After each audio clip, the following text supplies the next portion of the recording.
Show. I'm your host, Buki Gats. Today we have with us a truly exceptional and phenomenal lady. She's a committed and passionate advocate for youth development and mentoring.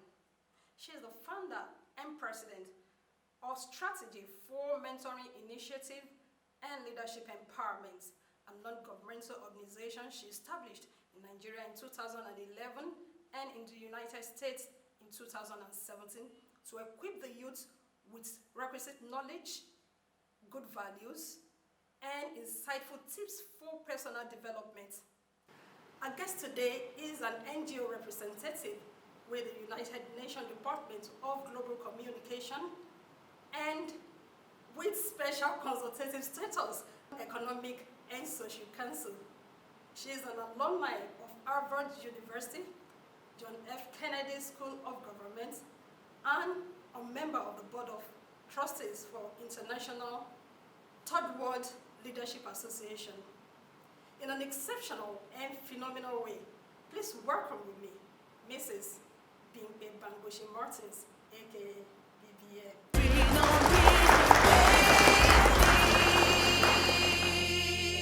Thank you so much for having me. This is a privilege, and I'm so grateful for the opportunity to share what I'm so passionate about with these young people. Wow, great. S.M.I.L.E has a DNA, a special DNA, a transformational DNA in nature, with the capacity of transforming youth from zero to hero. What's your inspiration? What's the driving force? How did you conceive this laudable initiative? Well, I think I want to respond. Thank you once again for having me on your program. I want to respond to that question by taking you back to the inception of S.M.I.L.E, or how S.M.I.L.E was conceived. S.M.I.L.E was conceived at the burial of a friend of mine. I believe that was 2009 or 2010. I'm not very good with dates. And I have a habit of going through funeral biographies during funerals of dearly departed people, because I always feel there's a lesson to learn from the lives that they live. But there was something exceptional that caught my attention during that day as I sat during the funeral service and was going through her biography. It just read something like, I'm going to paraphrase now, this is a woman born out of 7 children, a mother of 4 talented and brilliant children, a woman that loves beaming with smiles and laughter, a happy, jolly good fellow, will be remembered for her love for looking good, was an active woman, member of one of the Women's Society. And I just couldn't comprehend it. I just couldn't comprehend 45 years on Earth, and that's all they absolutely had to say about her. What's the meaning of jolly good fellow? She was not referred to as the brilliant and talented person. She was the mother of the brilliant and talented children. I don't want to be remembered for my love for looking good. And that was the encounter that I had. I believe it was a supernatural encounter because I just sat down during that funeral and I kept reading those lines. And immediately I asked myself, if I died at that particular moment, what would people say about me? One thing was certain, they would say much more than my love for looking good. But I realized that it was very important that we live life intentionally, and we live a life that matters, a life that counts. So that day was the defining moment, was the beginning of a new life for me. I tell people that was the day I made up my mind I was going to rewrite the story of my life, because I believe we have ability to rewrite the story of our life. And I made up my mind that God helping me, I would do my best to end up, at the end of my life, there would be no room in that program for people to write frivolous things about me. It would be filled with testimonies of lives impacted, a life that was lived optimally, a life that was lived purposefully, and I want to depart leaving some kind of legacy in my very little way. So from that day till now, the inspiration that drives me every single day is I must end well and finish well. And interestingly, along the way, I got more inspiration from the youth themselves. You know, the testimonies of those that have been on our program and have been completely changed and transformed, that energizes me. That's another new layer of inspiration that keeps us going and keeps me going in particular. Wow, this is quite inspiring. If you go online and check S.M.I.L.E on Instagram or Facebook, you see a lot of youths, a lot of initiatives and things that S.M.I.L.E has accomplished in the last 11 years. But can you please share with us some stories of some youths that have been transformed, like a total overhaul, from zero to hero? That's whenever you think about these young ones, you're like, wow, you're really inspired to do more. Can you share some of those stories with us? To be honest, I don't think it's possible for anybody to be on S.M.I.L.E's program. And I'm not saying this because I'm the founder of S.M.I.L.E and not be transformed. The reason is because the program is tailored to address the mindset. You know, so there are different approaches people come up with when they're coming up with interventions or they want to run NGOs or programs and initiatives. Ours is targeted towards shifting the mindset of these young ones, seeing possibilities, seeing opportunities, seeing some greatness that they didn't even think was lying within them. So that basic level of transformation occurs in all the lives of participants because the method we use to train them is very reflective and introspective. So we get them to sit down and think about themselves, think about their future, and so on. So that on its own is a good foundation for them to accomplish so many things. So if I want to pick maybe one or two examples, I would pick John. John was on our program in 2012. He was on our Young Leaders Mentoring program in 2012. John comes from a family of 13 children. None of them had graduated from secondary school, nobody. And John had been on the program. I mean, it was on this program that I've heard questions like people asking me, do you mean I can actually go beyond secondary school? Strange questions, that because we work primarily... Nobody has ever gone beyond that exactly, level. in their families. And because we work primarily with indigent students and underprivileged, so you hear all sorts of questions. Am I supposed to go to university? I mean, so many strange questions. So John decided he was going to make history. He was not only going to finish secondary school, he was going to proceed into university. And so he sat for JAMB and passed, but he couldn't raise the funds. He's coming from an underprivileged background. He couldn't raise the funds to pay for his school fees. So John resorted to hawking plantain chips or plantain, one of the two, on the streets, and he was trying to save up for his admission. Of course, he couldn't save up enough money from hawking. And just a few days to John losing his admission, he just suddenly remembered S.M.I.L.E, that he had been on our program, and rushed to the office about 3 days before he was losing that admission at the University of Lagos to ask for help. And it was because of people like John that we began our scholarship, university scholarship for indigent students. By the way, we must do 4 years because you can't support them for one semester. They don't have what it takes to finish it up. So you have to commit to entire 4 years or 5 years to the entire duration of the course. John today is a graduate of banking and finance, and of course is working in one of the financial institutions in Nigeria. If you want another example, I would say Inyi. Inyi is a girl, so John is male. Inyi was about 14 or 15 when she was on our program, and like I said, what we're teaching them is exceptional living, very productive lives, leadership skills, and so on. Inyi decided that she was going to, because we taught them that you're not too young to make a difference, you're not too young to lead change.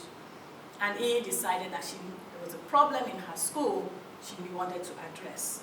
The problem was the deplorable state of the school furniture. No desks, no chairs, broken desks and chairs, and students were sitting on tires, students were sitting on planks, and students were also standing in the classroom.